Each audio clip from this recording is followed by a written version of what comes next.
My name is Mosca Flux. I'm representing my country, Panama. I'm an MC out of Raleigh, North Carolina.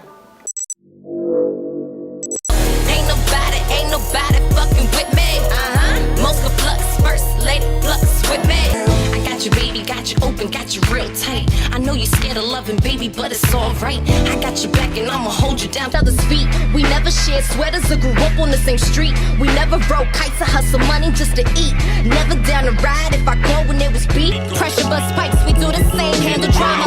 Moving silence like them bad boys do it. And spit the fluid for the drought of this type of music, the boom back. Heavy metal, clear the room rap.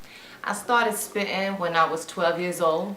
I was actually a poet at first. I just wrote poetry as a child, and then, you know, I had friends that always rapped, so they told me when they heard my poetry that I should put that over a beat. But the first thing I did was just jump in the cypher and start freestyling. How did I meet Mosca Flux? I met her in this very neighborhood in Briarcliff. You know, this is kind of where we used to hang out back in the day. I knew her as Donna though, you know, coming up, so. That was she used to be one of the homies. She used to hang with all the fellas and, you know, run around and do crazy stuff, you know what I mean? She was a little thug back in the day, you know what I mean? She was scary back in the day. Oh my God, the first time I saw this kid, she was walking around my neighborhood. Saw her coming through with so much swag. I had to just see what her name was. When did I meet Mosca? I met Mosca probably, I would say, it's been about 3-4 years. It seemed like it's been a lot longer because we just kind of connected. I do events, and I had an event called Divas Rock, and I needed somebody to host. So I went on Facebook like everybody does nowadays and did a search. Like I need a female host who's a good host, this, that, the third. And everybody started tagging people, and the name that got tagged the most was Mosca Flux.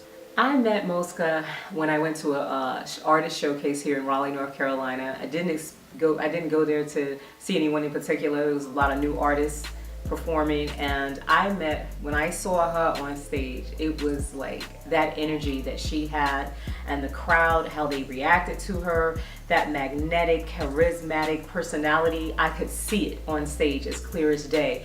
And I didn't know her story. I didn't know what she had going on in her life. I didn't know if she was a star already. I didn't. I just knew I was instantly a fan.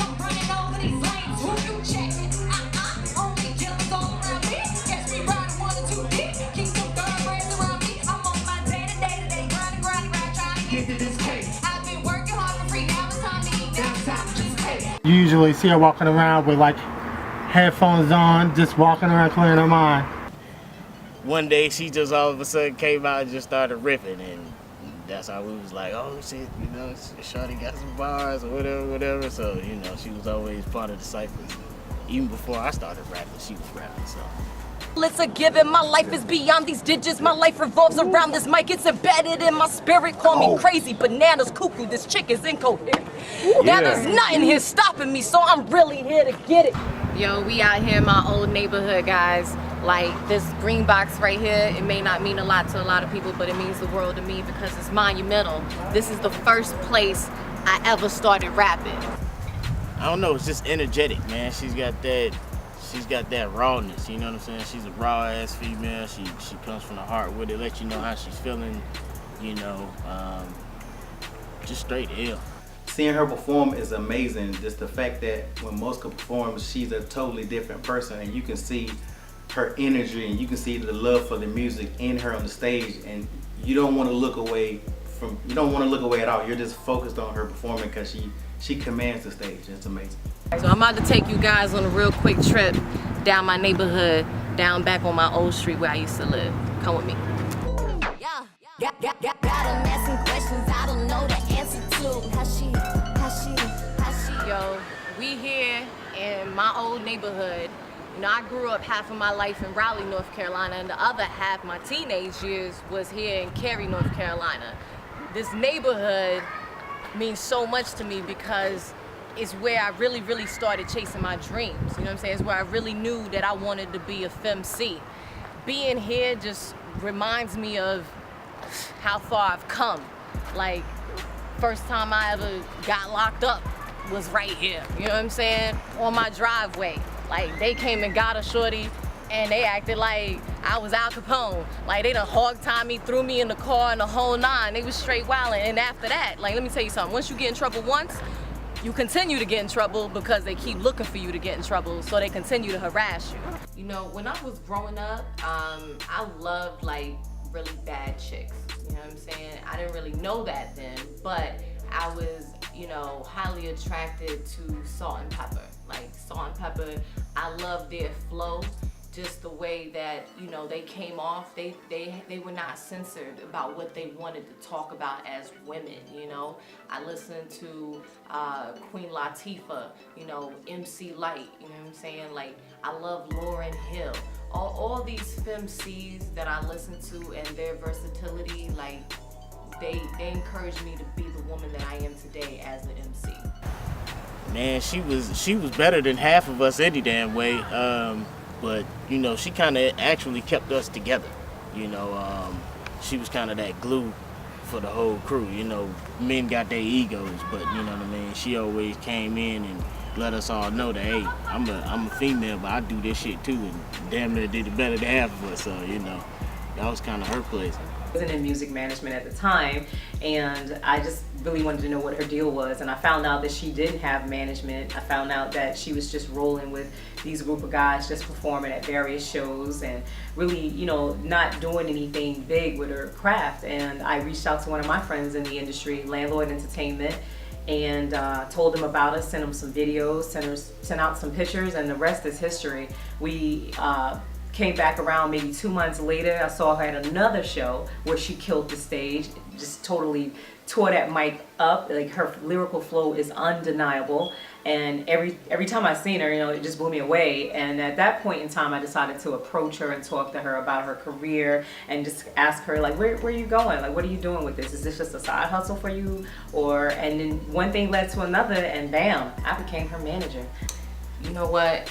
I just think I'm different, you know what I'm saying, in every way.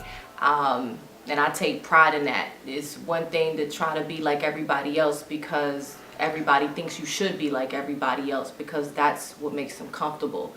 I'm comfortable in being uncomfortable, you know what I'm saying? I'm comfortable being that thing that is different when she walks into the room. It has been an amazing ride working with her. She is such a sweetheart, but she is Latino. She don't take no mess. She's got that fire, and I love it, and it just comes out. Like, she's so versatile. Her versatility has just been amazing because everything that Landlord has thrown at her, every feature that they've thrown at her, she's been able to conform and just kill the mic. She kills every bar. She gives her 100%. I love her work ethic, and that is what's most impressive. I love the fact that when I go in the studio with her, she doesn't have any paper or pencil.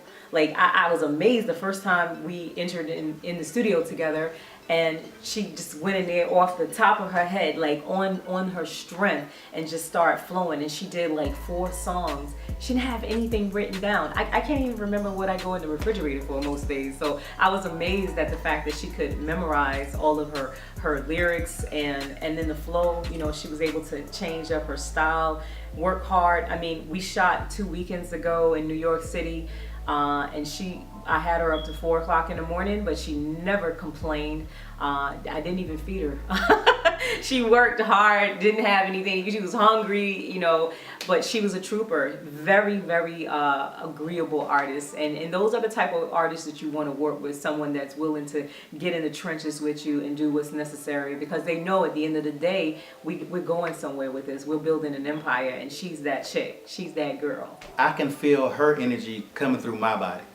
And that's something that you really can't say about a lot of artists. When people perform, sometimes you can just kind of be dozing off almost, but when Mosca performs, you can just get hyped with her. If she's hyped, if she's having a serious moment, you'll get serious. She has full control over your emotions as she's performing. It's a glorious thing to see if you ever get a chance to see her perform.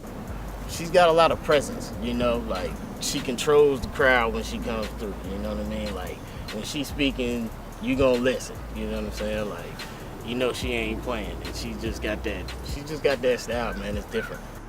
Yeah, I see her at the Grammys. Mosca for the Grammys. Okay. The nominees are. You know, here we are now, and I've come a long way from the things that I used to do. I've grown up now, and I continue to chase my dreams. So Now today, you know, back then I used to be Baby G. You know, that used to be my rap name back in the day. And it wasn't until a few years ago, you know what I'm saying, that I developed and I became Mosca Flux. And then I developed the brand Flux with it, you know what I mean? And I'm still repping NC to the fullest. I'm born and bred in Panama. You see it straight out of Panama, you know what I'm saying? That's my country, that's my home. I'm full-blooded Panamanian all day, so I got a rep for my people. And that means I'm Latina for those that don't know what Panama is, okay? So this right here is so meaningful to me because this is where I came from and I've come a long way. And now today, it's Flux with it to the top, baby. Forward and I never start regressing. How this world just gives me drama, but I never seem to stress it. I kept grinding through the mud and coming out with all these blessings.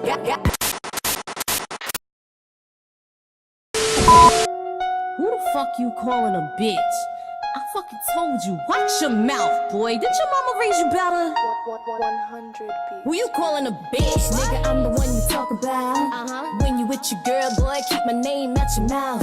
Niggas talking like girls, boy, I see ya. I wouldn't wanna be ya. Yeah, didn't your mama raise you better? Got you hiding 4 letters in your feelings. Jealous of a woman cause she hotter than the one you dealing with.